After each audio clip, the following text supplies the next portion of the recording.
Hello everyone, success portal के YouTube channel पर आप सभी का स्वागत है। मैं धर्मेंद्र। आज की इस क्लास में हम लोग भौतिकी के नोबेल पुरस्कार से संबंधित महत्वपूर्ण तथ्यों को डिस्कस करेंगे और उनसे संबंधित महत्वपूर्ण प्रश्नों को सॉल्व करेंगे। नोबेल पुरस्कार अक्टूबर माह में घोषित किए जाते हैं और 10 दिसंबर अल्फ्रेड नोबेल की पुण्यतिथि पर 10 दिसंबर को प्रत्येक वर्ष दिए जाते हैं। शांति का नोबेल बात करें तो शांति का नोबेल पुरस्कार नॉर्वे की राजधानी ओस्लो में दिया जाता है, जबकि अन्य नोबेल पुरस्कार स्वीडन की राजधानी स्टॉकहोम में दिए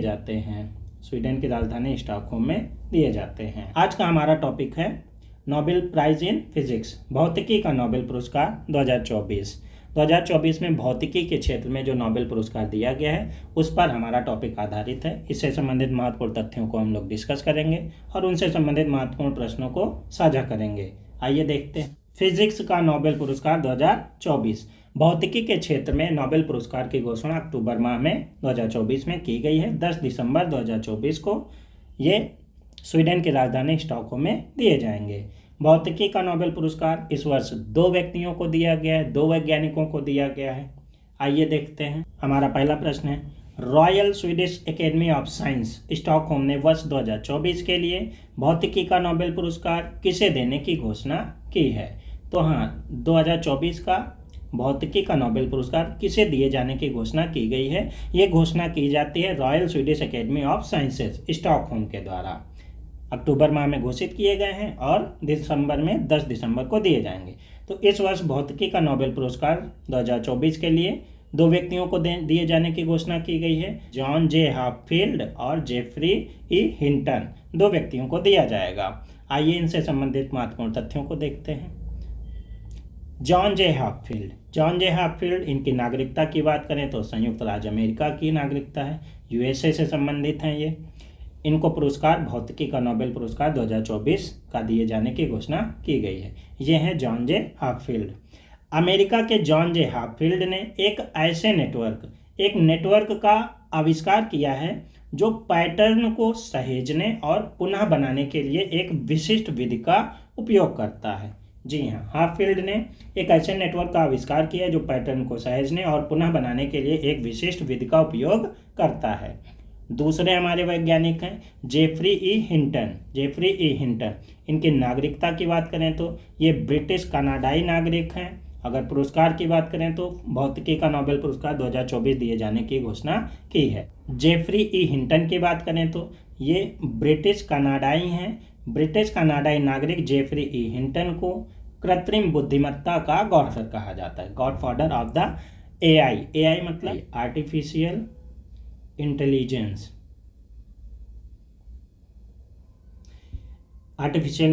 का गॉडफादर कहा जाता है।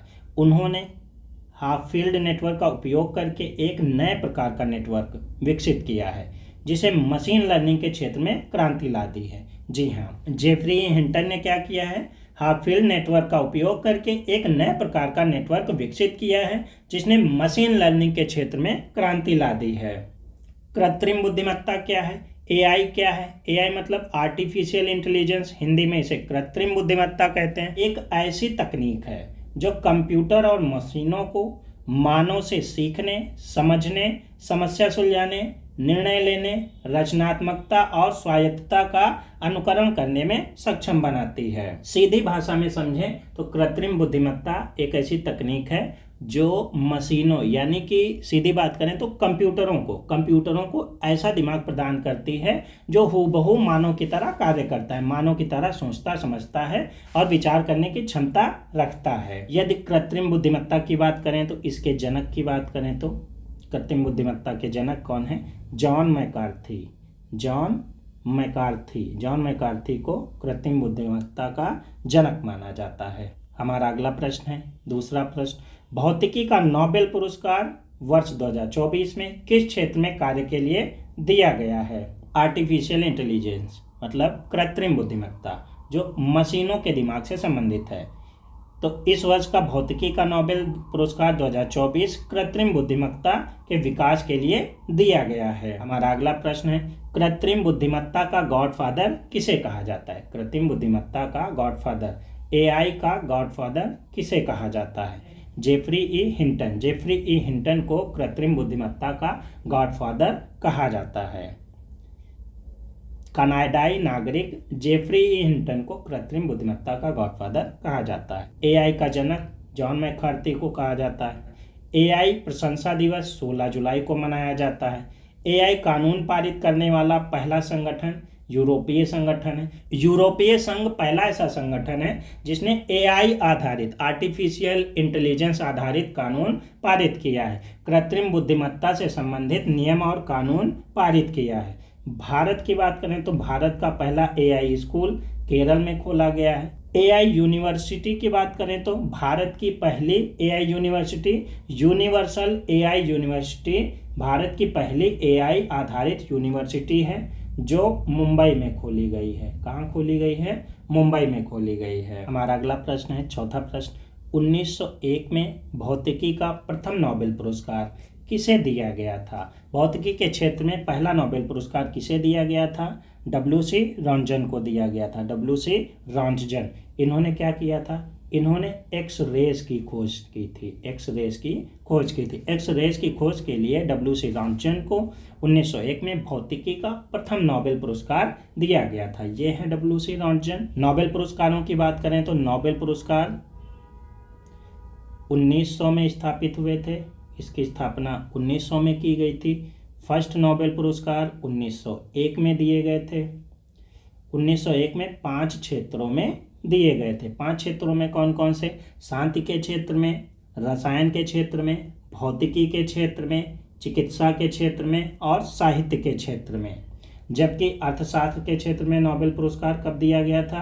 पहली बार अर्थशास्त्र के क्षेत्र में 1969 में दिया गया था। 1968 में इसकी स्थापना की गई थी। बात करते हैं डब्ल्यू.सी. रॉन्जन की और इनके आविष्कार की। इन्होंने एक्स किरणों की खोज करी थी। एक्स किरणों की मदद से हम किसी भी व्यक्ति का हड्डियों का ढांचा या उसकी हड्डियों की पिक्चर एक फिल्म पर प्राप्त कर सकते हैं। आइए इससे संबंधित और तथ्यों को देखते हैं। जर्मनी के विल्हेम कॉनराड रॉन्जन ने एक्स किरणों की खोज करी थी।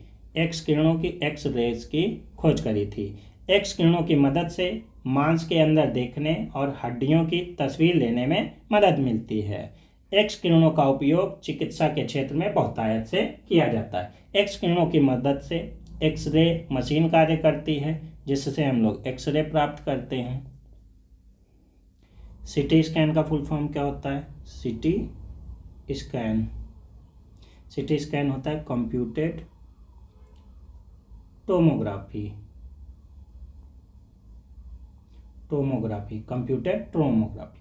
इसकी मदद से किसी भी व्यक्ति का पूरे शरीर का चिकित्सकीय परीक्षण किया जाता है। पूरे शरीर का सीटी स्कैन किया जाता है, चिकित्सकीय परीक्षण किया जाता है। सीटी स्कैन में भी एक्स किरणें कार्य करती हैं। एक्स किरणों के आधार पर सीटी स्कैन होता है। हमारा अगला प्रश्न है, भारत के सर चंद्रशेखर वेंकटरमन को किस वर्ष भौतिकी का नोबेल पुरस्कार दिया गया था? भारत के चंद्रशेखर वेंकटरमन या सीवी रमन की बात करें तो 1930 में नोबेल पुरस्कार दिया गया था। इन्होंने रमन प्रभाव की खोज 28 फरवरी 1928 को की थी। 28 फरवरी 1928 को की थी और इसके लिए 1930 में नोबेल प्राइज दिया गया था। नोबेल प्राइज दिया गया था।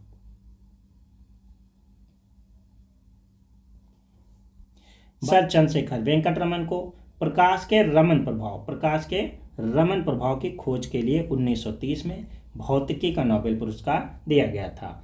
हमारी अगली लाइन है, 28 फरवरी 1928 को उन्होंने प्रकाश के रमन प्रभाव की खोज की थी, जिसकी याद में 28 फरवरी को प्रत्येक वर्ष राष्ट्रीय विज्ञान दिवस मनाया जाता है। जी हाँ, भारत की बात करें तो भारत में 28 फरवरी के दिन को रमन प्रभाव की खोज के दिन को यादगार बनाने के लिए प्रत्येक वर्ष राष्ट्रीय विज्ञान दिवस मनाया जाता है। राष्ट्रीय विज्ञान दिवस मनाया जाता है 28 फरवरी को। अगर बात करें भारत रत्न की, तो 1954 में भारत सरकार ने सीवी रमन जी को भारत रत्न से नवाजा था। भारत रत्न से नवाजा था। हमारा अगला प्रश्न है, 1983 में भारतीय मूल के अमेरिकी नागरिक सुब्रमण्यम चंद्रशेखर को किस कार्य के लिए भौतिकी का नोबेल पुरस्कार दिया गया था। बात करते हैं सुब्रमण्यम चंद्रशेखर जी की, तो इन्हें 1983 में नोबेल पुरस्कार दिया गया था। किस कार्य के लिए दिया गया था? तारों की संरचना और विकास की खोज के लिए। 1983 में भारतीय मूल के अमेरिकी नागरिक सुब्रमण्यम चंद्रशेखर जी को भौतिकी का नोबेल पुरस्कार उनकी तारों की संरचना और विकास की खोज के लिए दिया गया था। आइए इनसे संबंधित महत्वपूर्ण तथ्यों को देखते हैं। भारतीय अमेरिकी खगोल शास्त्री सुब्रमण्यम चंद्रशेखर को तारों की संरचना और विकास से जुड़े उनके अध्ययन के लिए 1983 में अमेरिका के विलियम ए फाउलर के साथ भौतिकी का नोबेल पुरस्कार दिया गया था। तो 1983 में दो व्यक्तियों को नोबेल पुरस्कार भौतिकी के क्षेत्र में दिया गया था, अमेरिका के विलियम ए फाउलर और भारत के सुब्रमण्यम चंद्रशेखर जी को। सुब्रमण्यम चंद्रशेखर जी की बात करें तो उन्होंने तारों के जीवन चक्र, ब्लैक होल और न्यूट्रॉन तारों के निर्माण की समझ विकसित करने में योगदान दिया है। उन्हें मुख्यतया चंद्रशेखर सीमा की खोज के लिए जाना जाता है। सुब्रमण्यम चंद्रशेखर को मुख्यतया किस क्षेत्र में जाना जाता है? किस क्षेत्र की खोज के लिए? चंद्रशेखर सीमा, भौतिकी में तारों से संबंधित चंद्रशेखर सीमा की खोज के लिए जाना जाता है। उन्होंने 1.44 सौर द्रव्यमान को चंद्रशेखर सीमा बताया है। सुब्रमण्यम चंद्रशेखर जी ने 1.44 सौर द्रव्यमान को चंद्रशेखर सीमा बताया है। किसी श्वेत बौने तारे का अधिकतम द्रव्यमान, जिसे चंद्रशेखर सीमा कहा जाता है, 1.44 सौर द्रव्यमान से अधिक नहीं हो सकता। किसी श्वेत बौने तारे का द्रव्यमान अधिकतम कितना हो सकता है? 1.44 हो सकता है। इससे अधिक सौर द्रव्यमान नहीं हो सकता और इसी 1.44 सौर द्रव्यमान को ही चंद्रशेखर सीमा नाम दिया गया है। हमारा अगला प्रश्न है क्वेश्चन नंबर 7। किसी भारतीय को या भारतीय मूल के किसी नागरिक को कुल कितनी बार भौतिकी का नोबेल पुरस्कार दिया गया है? इस प्रश्न में गिनती के आधार पर पूछा गया कि कितने भारतीय नागरिकों को या किसी भारतीय मूल के नागरिक को भौतिकी के क्षेत्र में नोबेल पुरस्कार दिया गया है। तो इसका जवाब होगा ऑप्शन ए 2। सिर्फ दो भारतीयों को या भारतीय मूल के नागरिकों को ही भौतिकी का नोबेल पुरस्कार दिया गया है। एक है हमारे सीवी रमन जी, सीवी रमन, जिन्होंने रमन प्रभाव की खोज करी, और दूसरे हैं चंद्रशेखर वेंकट रमन, जिन्होंने तारों से संबंधित खोज की, तारों से संबंधित खोज की है। हमारा अगला प्रश्न है, वर्ष 2023 में भौतिकी का नोबेल पुरस्कार किसे दिया गया था? 2023 की बात करें, भौतिकी का नोबेल किसे दिया गया था? 2023 में 3 व्यक्तियों को भौतिकी का नोबेल दिया गया था, जिसमें पियरे एगोस्टिनी, फेरेंस क्राउन और एनी एल ह्यूलियर शामिल है। वर्ष 2023 को नोबेल पुरस्कार Pierre Agostini, Ferenc Krausz, Anne L'Huillier को पदार्थ में इलेक्ट्रॉन की गतिशीलता का अध्ययन करने के लिए प्रकाश की एटोसेकंड पल्स उत्पन्न करने वाले प्रयोगात्मक तरीकों के लिए दिया गया था। हमारा अगला प्रश्न है, नवा प्रश्न है, भौतिकी के लिए नोबेल पुरस्कार की घोषणा किसके द्वारा की जाती है? भौतिकी के लिए नोबेल पुरस्कार की घोषणा किसके द्वारा की जाती है? हमारा ऑप्शन ए सही हो जाएगा। Royal Swedish Academy of Sciences के द्वारा भौतिकी के नोबेल पुरस्कार की घोषणा की जाती है। शांति का नोबेल पुरस्कार नॉर्वेजियन संसद द्वारा घोषित किया जाता है। नॉर्वेजियन या नॉर्वे की संसद द्वारा घोषित किया जाता है। शांति का नोबेल पुरस्कार नॉर्वे की संसद द्वारा घोषित किया जाता है। साहित्य का नोबेल पुरस्कार रॉयल स्वीडिश अकादमी द्वारा घोषित किया जाता है। भौतिकी का नोबेल पुरस्कार अभी हम लोगों ने पढ़ा है, Royal Swedish Academy of Science द्वारा घोषित किया जाता है। रसायन विज्ञान का नोबेल पुरस्कार Royal Swedish Academy of Sciences द्वारा घोषित किया जाता है। फिजियोलॉजी या चिकित्सा के क्षेत्र का नोबेल पुरस्कार Karolinska Institute of Nobel Assembly द्वारा घोषित किया जाता है। अर्थशास्त्र के नोबेल की बात करें तो अर्थशास्त्र के क्षेत्र में नोबेल पुरस्कार की घोषणा Royal Swedish Academy of Sciences द्वारा की जाती है। सभी 6 क्षेत्रों में अलग अलग संस्था द्वारा नोबेल पुरस्कार की घोषणा की जाती है। हमारा अगला प्रश्न है 10वां प्रश्न, भौतिकी का नोबेल पुरस्कार प्राप्त करने वाली प्रथम महिला कौन थी? भौतिकी के क्षेत्र में नोबेल पुरस्कार प्राप्त करने वाली प्रथम महिला मैरी क्यूरी थी। आइए मैरी क्यूरी के बारे में देखते हैं। ये है madam Marie Curie. Marie Curie भौतिकी के नोबेल पुरस्कार पाने वाली प्रथम महिला है। विश्व की प्रथम महिला जिन्होंने भौतिकी के क्षेत्र में नोबेल पुरस्कार प्राप्त किया, मैरी क्यूरी। उन्होंने 1903 में अपने पति पियरे क्यूरी और हेनरी बेकुरेल के साथ भौतिकी का नोबेल पुरस्कार प्राप्त किया था। तो 1903 की बात करें तो 3 व्यक्तियों को नोबेल पुरस्कार भौतिकी के क्षेत्र में दिया गया था, पियरे क्यूरी, हेनरी बेकुरेल और मैरी क्यूरी, पियरे क्यूरी और हेनरी बेकुरेल, 3 व्यक्तियों को 1903 में भौतिकी का नोबेल पुरस्कार दिया गया था। और मैरी क्यूरी भौतिकी के क्षेत्र में नोबेल पुरस्कार प्राप्त करने वाली विश्व की प्रथम महिला हैं। मैरी क्यूरी ने 1911 में रसायन का नोबेल पुरस्कार भी प्राप्त किया था। अर्थात 1911 में मैरी क्यूरी ने रसायन के क्षेत्र में नोबेल पुरस्कार और 1903 में भौतिकी के क्षेत्र में नोबेल पुरस्कार प्राप्त किया था। मैरी क्यूरी 2 बार नोबेल पुरस्कार प्राप्त करने वाली विश्व की एकमात्र महिला है। 1903 की बात करते हैं तो भौतिकी के क्षेत्र में भौतिकी का नोबेल पुरस्कार, और 1911 की बात करें तो रसायन का नोबेल पुरस्कार मैरी क्यूरी ने प्राप्त किया है। 2 अलग अलग श्रेणियों में नोबेल प्राप्त करने वाली मैरी क्यूरी एकमात्र महिला है।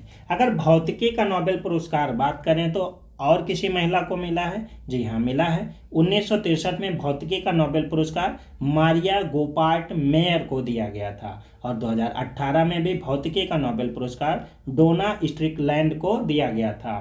तो 3 महिलाएं हैं भौतिकी के क्षेत्र में नोबेल पुरस्कार प्राप्त करने वाली। हमारा अगला प्रश्न है, आइए देखते हैं 11वां प्रश्न, भौतिकी में 2 बार नोबेल पुरस्कार प्राप्त करने वाले एकमात्र व्यक्ति कौन है? अगर व्यक्तियों की बात करें पुरुष या महिला किसी में भी, तो एक ही व्यक्ति है जिसे 2 बार नोबेल पुरस्कार भौतिकी के क्षेत्र में दिया गया है। तो वो व्यक्ति हैं जॉन बर्डीन। ये हैं जॉन बर्डीन एकमात्र ऐसे व्यक्ति हैं जिन्हें 2 बार भौतिकी के क्षेत्र में नोबेल पुरस्कार दिया गया है। अमेरिका के जॉन बर्डीन 2 बार भौतिकी के नोबेल पुरस्कार प्राप्त करने वाले एकमात्र व्यक्ति हैं। 1956 में ट्रांजिस्टर के आविष्कार के लिए इन्हें नोबेल पुरस्कार दिया गया था और 1972 में सुपर कंडक्टिविटी सिद्धांत के लिए इन्हें नोबेल पुरस्कार दिया गया था।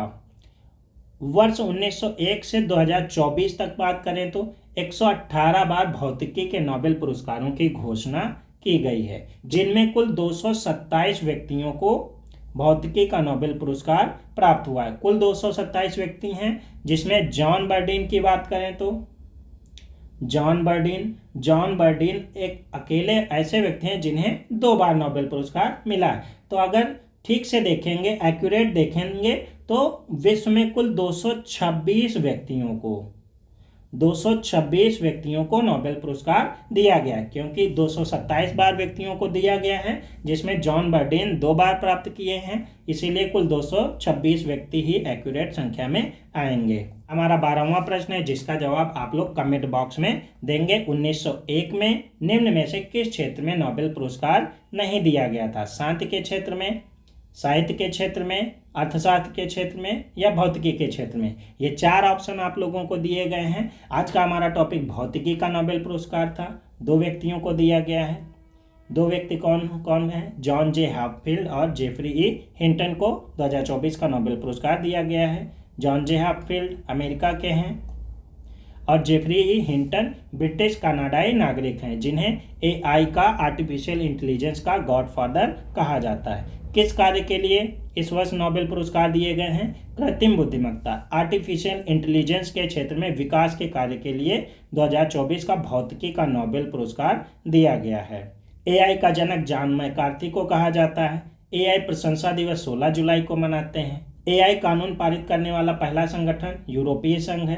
भारत का पहला एआई स्कूल केरल में खोला गया है। भारत की पहली AI university universal artificial intelligence university है, जो भारत के महाराष्ट्र के मुंबई में खोली गई है।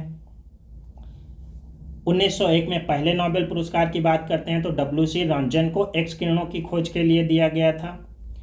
भारत के सर चंद्रशेखर वेंकट रमन को किस वर्ष भौतिकी का नोबेल? 1930 में दिया गया था। 1928 में इन्होंने रमन प्रभाव की खोज की और 1930 में इन्हें नोबेल पुरस्कार भौतिकी के क्षेत्र में दिया गया था। 1983 में भारतीय मूल के अमेरिकी नागरिक सुब्रमण्यम चंद्रशेखर को किस कार्य के लिए भौतिकी का नोबेल दिया गया?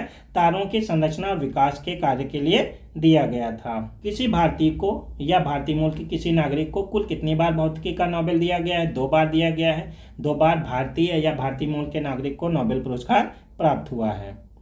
वर्ष 2023 में भौतिकी का नोबेल किसे दिया गया था? तो 3 व्यक्तियों को दिया गया था, Pierre Agostini, Ferenc Krausz, Anne L'Huillier. शांति का नोबेल पुरस्कार नॉर्वे की संसद, साहित्य का नोबेल पुरस्कार रॉयल स्वीडिश अकादमी, भौतिकी का नोबेल पुरस्कार Royal Swedish Academy of Sciences द्वारा, रसायन का Royal Swedish Academy of Sciences द्वारा, फिजियोलॉजी या चिकित्सा के क्षेत्र में Karolinska Institute of Nobel Assembly द्वारा, अर्थशास्त्र का नोबेल पुरस्कार Royal Swedish Academy of Sciences द्वारा घोषित किया जाता है। भौतिकी विज्ञान में नोबेल पुरस्कार प्राप्त करने में प्रथम महिला मैरी क्यूरी हैं। भौतिकी में 2 बार नोबेल पुरस्कार प्राप्त करने वाले एकमात्र व्यक्ति जॉन बर्डीन हैं। हमारा लास्ट प्रश्न है, 1901 में निम्न में से किस क्षेत्र में नोबेल पुरस्कार नहीं दिया गया था? 1901 में पहली बार नोबेल पुरस्कार दिए गए थे, लेकिन उनमें से किस क्षेत्र में नोबेल पुरस्कार नहीं दिया गया था? आपको इसका सही जवाब कमेंट बॉक्स में देना है। जी हाँ, सक्सेस पोर्टल के यूट्यूब चैनल की क्लासेस यदि आपको पसंद आ रही हैं तो आप चैनल को सब्सक्राइब कीजिए, लाइक कीजिए, क्लास को शेयर कीजिए और कोई क्वेरी हो तो उसे कमेंट बॉक्स में कमेंट कीजिए और इस सवाल का जवाब भी कमेंट बॉक्स में आपको कमेंट करना है। ये थी हमारी आज की क्लास। हमारी अगली क्लास रसायन विज्ञान के नोबेल पुरस्कार पर आधारित होगी। तब तक के लिए धन्यवाद।